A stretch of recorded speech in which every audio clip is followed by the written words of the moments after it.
Okay, I'm with the group called Me, which is a duo made with a French guy and an American guy. Could you first of all introduce yourself? So I'm E-Leven. I'm a producer and composer. I was born in Lyon, then I grew up in Paris, and I play like lots of instruments like piano, the bass, the guitar, drums, and I've been composing for like more than 6 years now. Okay. I'm Continetal-T. I'm originally from Houston, Texas. I've been staying in California for the past few years, and I produce and I'm a writer, and I've been doing that my whole life. Okay. And so you two meet yourself on internet. The first connection was on internet.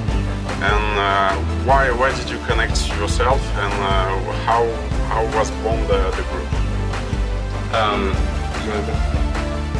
It all started with the Ryan Leslie contest I did in March of 2010, and so I had to do a video showing how I was composing.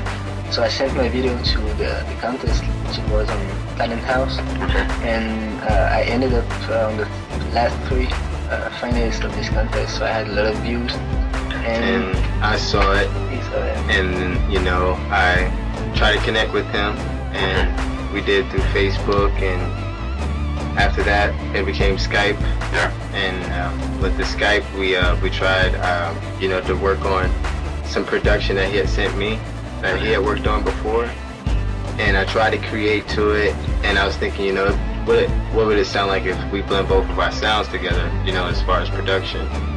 And we practically set up I think a week after the first time we met each other, we set up, and I had went somewhere in El Paso to stay so I could record by myself quietly and make music with him.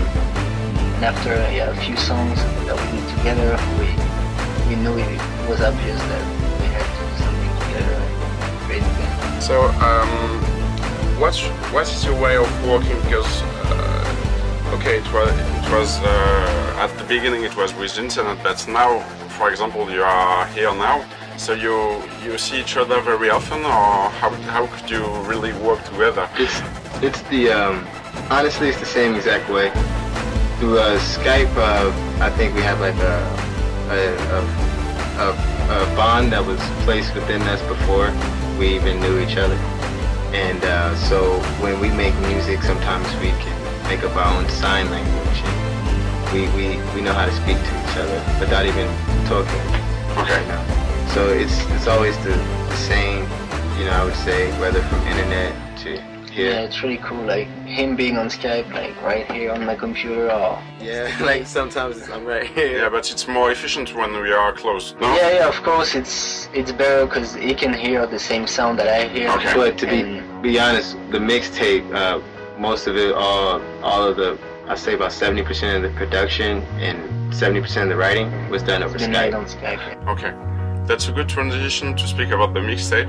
I'm really shocked because you called that mixtape, and for me the level is very high, the production is good, all the sounds seems to be on high quality. Why call it a mixtape?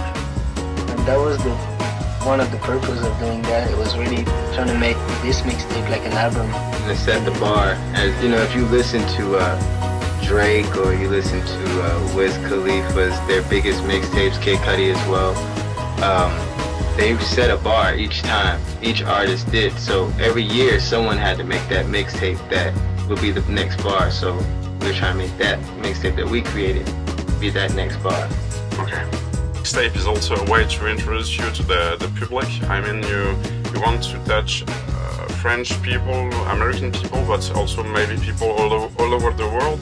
Right, yeah. Yeah, sure. That's why, you know, it's available on the internet. Yeah. We decided it to be free, so anyone can download it or send it to a friend and talk about it. Okay.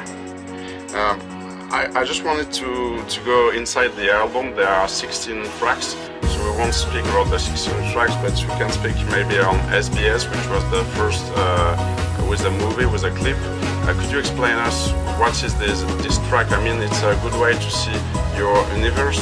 It's a cross between hip-hop and electro, and also with piano, because you play more piano on these tracks. Could you explain this track? I mean, it all started, we were in my home studio in my house, and we were talking, and I started playing the keys and found this melody, and so we recorded it, and then next thing we added was the bass line. So, you know, in my home studio I have every instrument, I have a guitar, bass. So after recording this piano, I added the bass line, and then he started thinking about what he could talk about in that song. I know the drums, yeah, and then as far as we started to build the drums with that record, kind of, if you notice, there's like vocal samples. That was the birth of us utilizing vocal samples, that record right there. It changed our production. That day, I think our production went up. And the hook actually didn't even come together until we were in New York. I just thought about that. Yeah, the instrumental maybe sit for 2 months without lyrics at all, or vocals on it, just the instrumental, and we keep thinking about it, and we knew we were gonna do something with that song. We waited to be in the studio in New York to finish it, and that's where we finished that track. Yeah. To speak about another track, which is My Life is Friday, you say party all night. I mean, this track is more festive. Actually, everyone talks and asks about this. My Life is a Friday is actually a sad song. Okay. I didn't write it to be happy, I was actually sad when I wrote it. And it was about making what my life was at the time a party.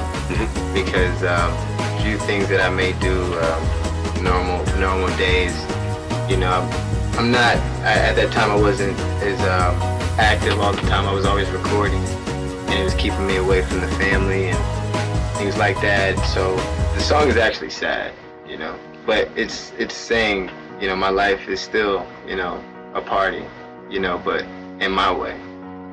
You know, it's a crazy, I could go more in depth into it lyric by lyric, but it'd take all day. Yeah, okay. But for me it was interesting because there is also a part of singing. You have also a part of singing in Mr. T. I mean, one of your strengths is that you have also rap, but you are also able to sing. Why are you singing also in your songs? Well, I didn't rap first. I wrote poems, and after I wrote poems, I turned them into R&B songs, and then I realized that I could rap around 15. I didn't even know till a battle or something, and it just floats, you know.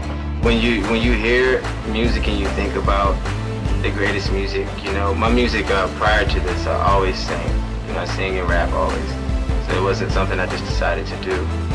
And, you know, with him composing as he does, you know, there's so much, you know, melodic tones in there that... I think it's really important because sometimes it's very melodic.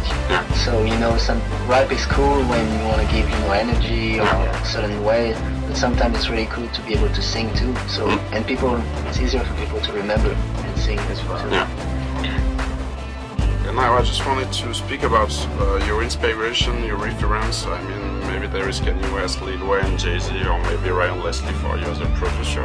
I understand you are also a producer. So what are your references? Which artists really do you like and which inspired you? We both like the same artists, you know. We, of course, you know, we love Quincy Jones for producing, you know.